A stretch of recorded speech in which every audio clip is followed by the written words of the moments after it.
Apa kabar semuanya? Bertemu lagi dengan Ibu Nurjana dalam pelajaran Bahasa Indonesia. Kita awali pertemuan kita kali ini dengan ucapan salam. Assalamualaikum warahmatullahi wabarakatuh. Kali ini kita akan membahas tentang perbandingan antara teks prosedur dengan teks eksplanasi. Kedua-duanya sudah pernah kita bicarakan, bukan? Nah, sekarang kita lihat apa perbedaan antara teks prosedur dengan teks eksplanasi. Kita jemput sedikit ciri-ciri teks prosedur. Nah, kita juga sudah pernah membicarakan tentang ciri-ciri teks prosedur. Yang pertama, teks prosedur itu berisi langkah-langkah atau tahapan-tahapan. Kita sudah tahu semuanya. Yang kedua, teks prosedur itu disusun berdasarkan informatif. Yang ketiga, teks prosedur itu dijelaskan secara terperinci. Yang keempat, isi teks prosedur bersifat objektif. Dan yang kelima, teks prosedur itu berisi syarat atau pilihan. Yang terakhir, kalimatnya jelas, logis, dan singkat. Sekarang, bagaimana cara menyusun sebuah teks prosedur? Teks prosedur itu disusun berdasarkan hal-hal berikut ini. Yang pertama, teks prosedur disusun dari hal-hal atau pernyataan yang penting menuju ke pernyataan yang kurang penting. Yang kedua, teks prosedur disusun dari hal-hal atau pernyataan umum menuju ke pernyataan khusus. Yang ketiga, sudah pasti berangkat dari awal menuju ke pernyataan yang akhir. Sekarang apa yang kita lakukan untuk menyusun sebuah teks prosedur? Yang pertama, kita tentukan topik. Apa topik yang akan kita ambil? Misalnya kita mau melakukan apa, kita mau membuat apa. Yang kedua, kita mengumpulkan sumber-sumber bahan. Yang ketiga, kita menyusun kerangka, dan yang keempat, kita mengembangkan kerangka menjadi sebuah teks prosedur. Teks prosedur memiliki struktur berupa tujuan dan langkah-langkah. Yang dimaksud dengan tujuan adalah hasil akhir yang akan dicapai. Sementara itu, langkah-langkah adalah cara-cara yang ditempuh agar tujuan tercapai. Pada teks prosedur, langkah-langkah berupa urutan yang biasanya tidak dapat diubah. Langkah awal menjadi penentu langkah berikutnya. Dengan demikian, struktur utama bangunan teks prosedur adalah tujuan dan langkah-langkah. Perhatikan teks berikut ini. Nah, di sini ada teks sederhana bagaimana cara menghidupkan komputer. Apa tujuannya? Tujuannya adalah untuk meringankan atau membantu pekerjaan manusia agar lebih mudah, efisien, dan akurat. Ini adalah kalimat tujuan yang pertama. Berikutnya, ada langkah-langkah. Apa langkah kita tempuh untuk menghidupkan komputer? 5 langkah. Langkah pertama, pastikan semua komponen komputer telah tersambung dengan benar, termasuk penggunaan arus listrik. Terus langkah yang kedua, periksa keyboard, mouse-nya, apakah sudah tersambung dengan benar atau belum. Langkah ketiga, tekan tombol power pada UPS dan stabilizer. Langkah berikutnya, tunggu proses booting berjalan sampai selesai. 5 dan seterusnya. Ini ada 3, 5. Nah, ini langkah-langkah. Ini dia struktur prosedur. Ada tujuan, ada langkah. Kita sama-sama tahu bahwa teks prosedur itu adalah sebuah teks yang berisi bagaimana proses melakukan sesuatu. Proses melakukan atau membuat sesuatu berdasarkan tahap-tahapan yang telah kita tentukan. Sedangkan teks eksplanasi adalah bagaimana menjelaskan bagaimana proses terjadinya sesuatu. Sesuatu yang ada hubungannya dengan fenomena alam atau fenomena sosial. Sekarang, untuk menyusun sebuah teks eksplanasi, apa pula bedanya dengan teks prosedur? Ingat, teks eksplanasi adalah sebuah teks yang bertujuan menjelaskan bagaimana proses terjadinya sesuatu. Jadi, untuk menyusun sebuah teks eksplanasi, maka langkah-langkah yang kita ikuti yang pertama, sudah pasti menentukan topik. Apa topik yang akan kita ambil? Apakah kita akan mengambil topik tentang fenomena alam, pelangi misalnya, gempa bumi misalnya, banjir misalnya, atau kita akan mengambil topik yang ada hubungannya dengan fenomena sosial, kemiskinan, tawuran pelajar, dan sebagainya. Yang kedua, kita menentukan apa tujuan kita menulis teks eksplanasi. Yang ketiga, kita mengumpulkan data-data. Ingat, data-datanya berdasarkan fakta. Yang keempat, kita membuat kerangka karangan kita. Dan yang kelima, kita mengembangkan kerangka menjadi sebuah teks eksplanasi. Kalian sudah tahu bahwa ciri-ciri teks eksplanasi itu yang pertama, bahwa teks eksplanasi mempunyai struktur. Apa strukturnya? Yang pertama, ada pernyataan umum, ada deretan penjelas, dan ada interpretasi. Nah, ciri yang kedua, isi teks eksplanasi itu berdasarkan fakta. Yang ketiga, isinya berisi tentang keilmuan. Dan yang keempat, menjelaskan tentang kondisi atau fenomena. Jika kita membaca sebuah teks eksplanasi, maka di dalam tiap-tiap paragraf kita akan menemukan gagasan utama. Gagasan utama itu ada di dalam kalimat utama. Nanti kita akan menemukannya. Seterusnya, di dalam teks eksplanasi itu juga nanti kita akan menemukan beberapa informasi penting.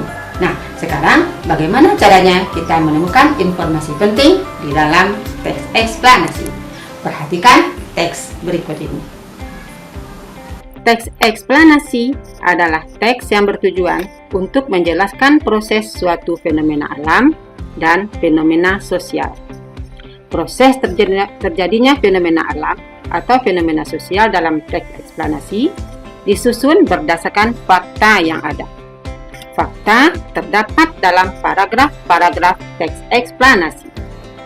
Suatu paragraf eksplanasi dikembangkan berdasarkan gagasan utama atau ide pokok. Gagasan utama adalah gagasan yang dijadikan dasar dalam mengembangkan kalimat. Gagasan utama terdapat pada kalimat utama. Kemudian, kalimat utama dikembangkan dengan beberapa kalimat penjelas menjadi suatu paragraf. Perhatikan contoh paragraf berikut ini. Baca paragraf ini.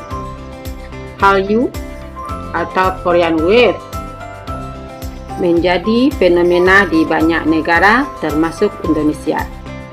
Dan seterusnya akan dibaca. Ya.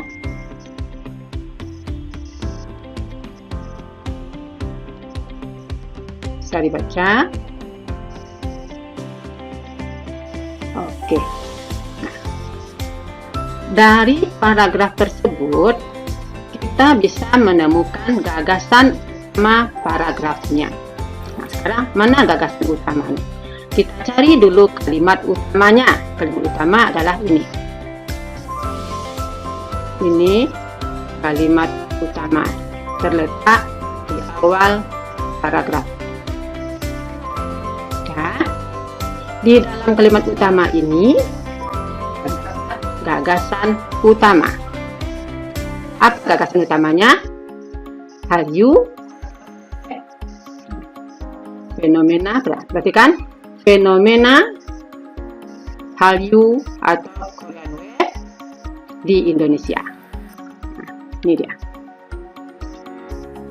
Fenomena Hallyu atau Korean Wave di Indonesia. Ini gagasan utama ada di dalam kalimat utama. Nampak? Nah, gagasan utama ini ada di dalam kalimat utama. Sudah, kemudian di dalam kalimat utama ini dikembangkan menjadi paragraf. Ini dia, paragraf eksplanasi. Di dalam paragraf sederhana ini kita nanti akan mendapatkan pokok informasi penting.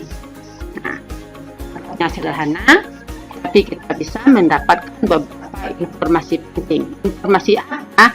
Oh, Hallyu Wave menjadi fenomena di banyak negara termasuk ya, ini dari sini. Itu informasi penting. Informasi yang kedua, ini Indonesia melalui serial drama Korea. Nah, mana dia? Nah, melalui masuk Indonesia melalui serial drama Korea. Informasinya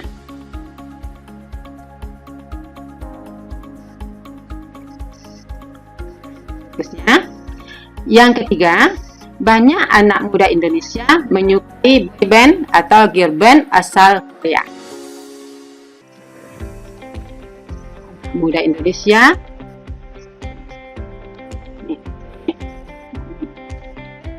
anak muda Indonesia mulai mendengarkan, menyukai girl band asal Korea.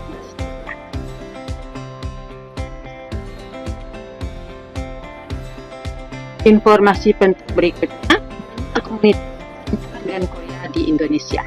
Nah, ini dia. Banyak komunitas pecinta kebudayaan Indonesia. Kita. Yang kelima, komunitas pecinta kebudayaan Korea sering melakukan kegiatan. Nah, dia. Komunitas ini sering melakukan kegiatan bersama seperti Ibu garis bawah ini informasi penting yang kita dapat di dalam teks eksplanasi.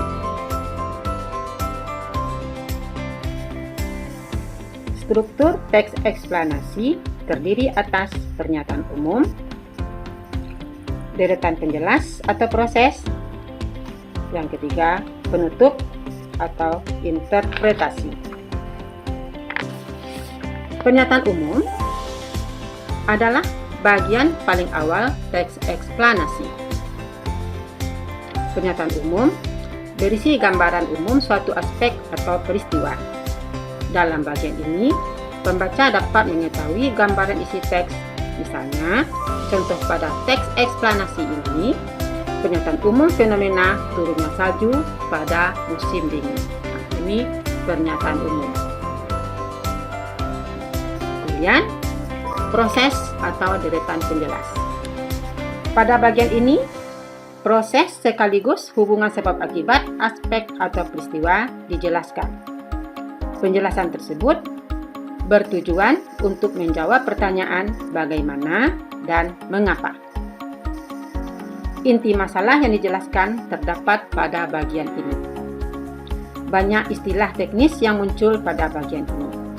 Mana istilah teknisnya? Di sini ada salju, ada temperatur, ada nukleator, ada 0 derajat Celcius. Nah, coba perhatikan di sini. Banyak istilah yang muncul di sini. Kadang-kadang istilah teknis disertai penjelasan arti, khususnya istilah keilmuan yang jarang digunakan. Di sini, ini deretan penjelas. Ini struktur yang kedua. Yang ketiga, bagian penutup. Perhatikan di sini, merupakan bagian paling akhir dari teks eksplanasi. Bagian ini muncul setelah pertanyaan bagaimana atau mengapa terjawab. Namun, tidak semua teks eksplanasi menggunakan penutup. Perhatikan di sini. Kebetulan di sini ada penutupnya. Sangat penting di sini ada penutup. Makanya dalam struktur ini ada pernyataan umum, deretan penjelas atau proses, yang ketiga penutup. Nah, ada kalanya tidak dicantumkan penutup juga tidak apa, yang penting ini sama ini, tapi akan lebih lengkap kalau kita lengkapi dengan penutup. Perhatikan sini apa?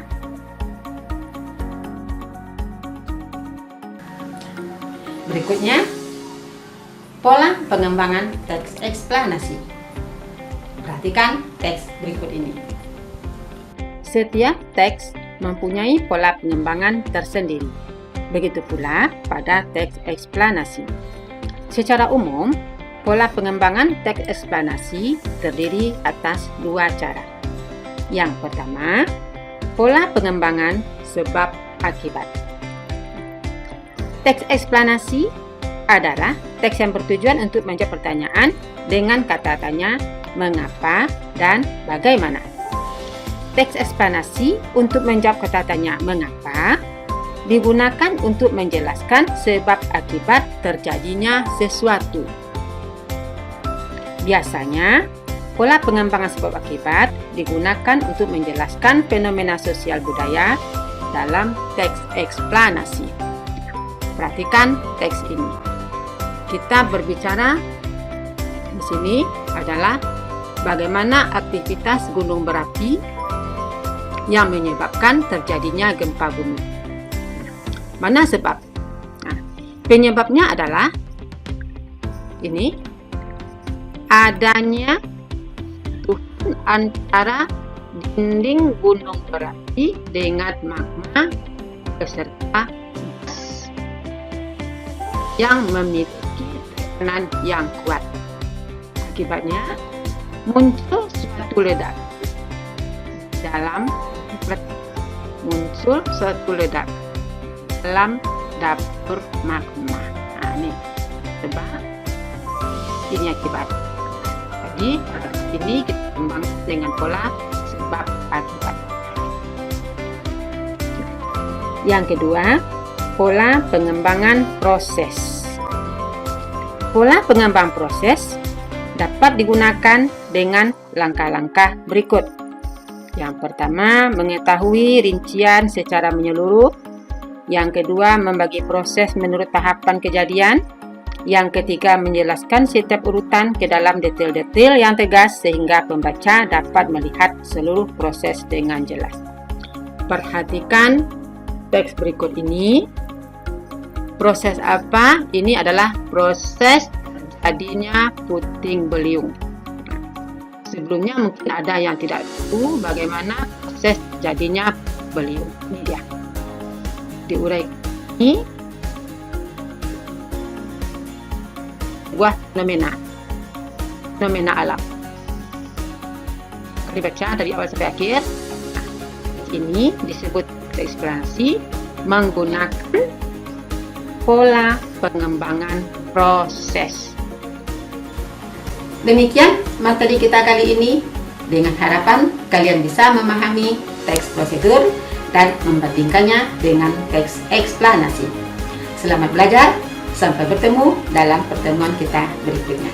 Assalamualaikum warahmatullahi wabarakatuh.